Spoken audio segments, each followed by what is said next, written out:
નમસ્કાર મિત્રો, આજે હું તમારા માટે એક એવી એપ લઈને આવી છું જે તમારા બાળકના ભવિષ્યનું સાચું પહેલું પગલું સાબિત થશે. આ એપની સૌથી મોટી ખાસિયત એ છે તેમાં અંગ્રેજી વિષયને બોજ નહીં પણ રમતની જેમ સમજાવવામાં આવે છે. જેના દરેક વિડીયોમાં અંગ્રેજીના ગ્રામર ટોપિકની સંપૂર્ણ સમજૂતી અને વાક્યો એ પણ માતૃભાષામાં સમજાવવામાં આવે છે. તો આજે જ ડાઉનલોડ કરો પહેલું પગલું કિડ્સ એપ. ચલો શરૂ કરીએ આપણો આજનો આ વિડીયો, જેમાં આજે આપણે એક એવો ટોપિક સમજીશું જેમાં ઘણા લોકોને મુશ્કેલી થતી હોય છે. ઓન. જ્યારે કોઈ વસ્તુ બીજી વસ્તુની સપાટીને અડીને તેની ઉપર હોય ત્યારે ઓન વપરાય છે.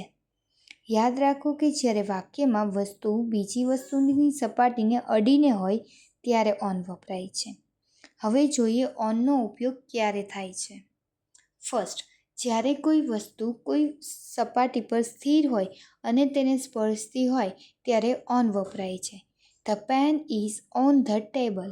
પેન ટેબલ ઉપર છે.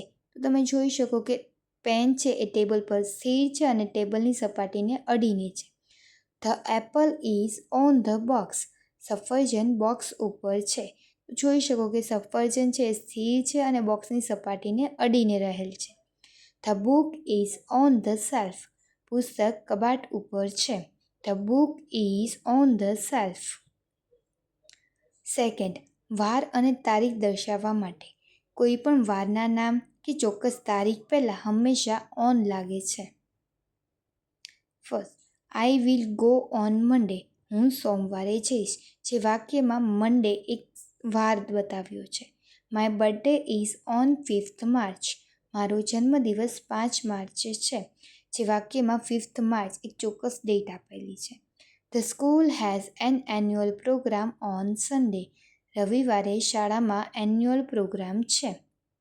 તો જેમાં એક સન્ડે એક વાર આપેલો છે.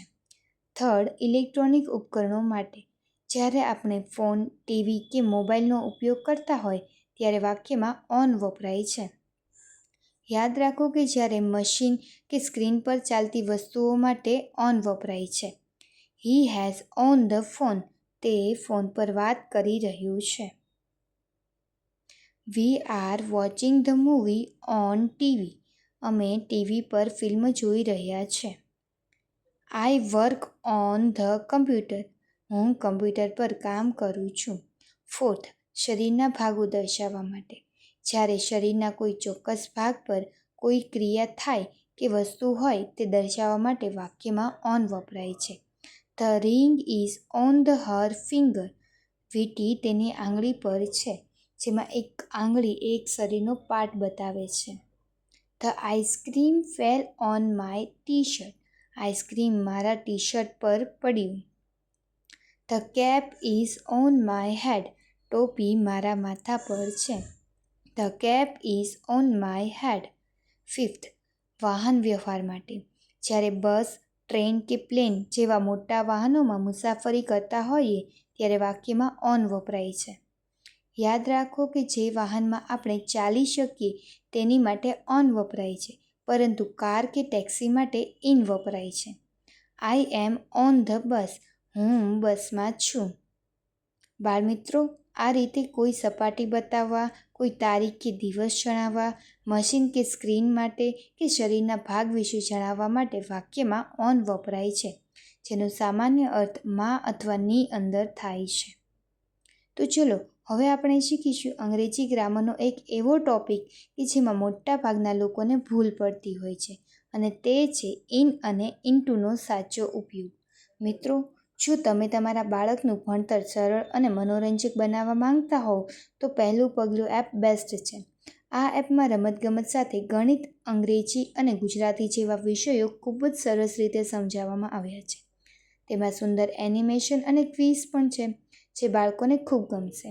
માટે આજે જ પ્લે સ્ટોર પર જઈ પહેલું પગલું એપ ડાઉનલોડ કરો અને તમારા બાળકનું ભવિષ્ય ઉજ્જવળ બનાવો.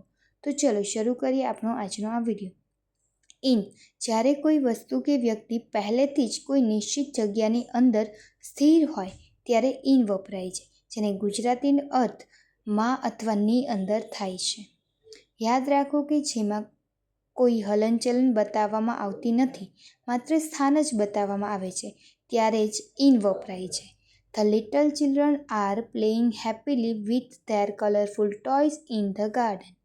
નાના બાળકો બગીચામાં તેમના રંગબેરંગી રમકડા સાથે આનંદથી રમી રહ્યા છે. My teacher is writing some very important note on the blackboard in the classroom. મારા શિક્ષક વર્ગખંડમાં બ્લેકબોર્ડ પર કેટલીક મહત્વપૂર્ણ નોંધ લખી રહ્યા છે. There are many beautiful flowers and green trees in the big playground. એક મોટા રમતના મેદાનમાં ઘણા સુંદર ફૂલ અને લીલા વૃક્ષો છે. The pen is in the box. Pen બોક્સમાં છે. Into. જ્યારે કોઈ વસ્તુ કે વ્યક્તિ બહારથી અંદરની તરફ ગતિ કે હલનચલન કરીને જતી હોય ત્યારે વાક્યમાં into વપરાય છે, જેનો ગુજરાતી અર્થ ની અંદર ગતિ સાથે થાય છે. અને જ્યારે કોઈ એક વસ્તુ બીજી વસ્તુમાં રૂપાંતર થાય, દાખલા તરીકે બરફનું પાણી થવું, ત્યારે પણ into વપરાય છે. Please pour some cold drinks water from the bottle into the clean glass. મહેરબાની કરીને બોટલમાંથી ચોખ્ખા ગ્લાસમાં પીવાનું થોડું ઠંડુ પાણી રેડો. The clever students translate all the English sentences correctly into the Gujarati language. હોશિયાર વિદ્યાર્થી અંગ્રેજીના તમામ વાક્યોનું ગુજરાતીમાં સાચું ભાષાંતર કર્યું. The caterpillar changed into the beautiful butterfly. ઈયળ એક સુંદર પતંગિયામાં બદલાઈ ગયું. The basketball player jumped high into the air and threw the ball into the basket. બાસ્કેટબોલના ખેલાડીએ હવામાં ઊંચો કૂદકો માર્યો અને બોલને બાસ્કેટની અંદર નાખ્યો. The teacher translate the difficult English poem into simple Gujarati so that every student could understand it. શિક્ષકે અઘરી અંગ્રેજી કવિતાનું સરળ ગુજરાતી ભાષામાં રૂપાંતર કરી દરેક વિદ્યાર્થીને સમજી શકે. યાદ રાખો કે જ્યારે કોઈ વસ્તુ પહેલેથી અંદર હોય ત્યારે વાક્યમાં ઇન વપરાય છે, પણ જ્યારે કોઈ વસ્તુ બહારથી અંદર ગતિ કરીને જતી હોય ત્યારે into વપરાય છે, અથવા કોઈ વસ્તુ રૂપાંતર થતી હોય ત્યારે પણ into વપરાય છે. ઇન એટલે કે નિશ્ચિત જગ્યામાં સ્થિર હોય છે. into એટલે કે બહારથી અંદર તરફ ગતિ કે હલનચલન કરે છે ત્યારે.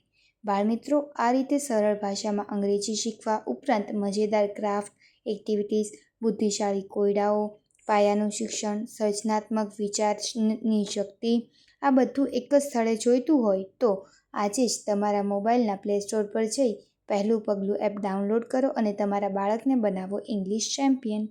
અને હા, વિડીયો ગમ્યો હોય તો વિડીયોને લાઇક, કમેન્ટ અને પોતાના મિત્રો સુધી શેર કરવાનું ભૂલશો નહીં. Thank you.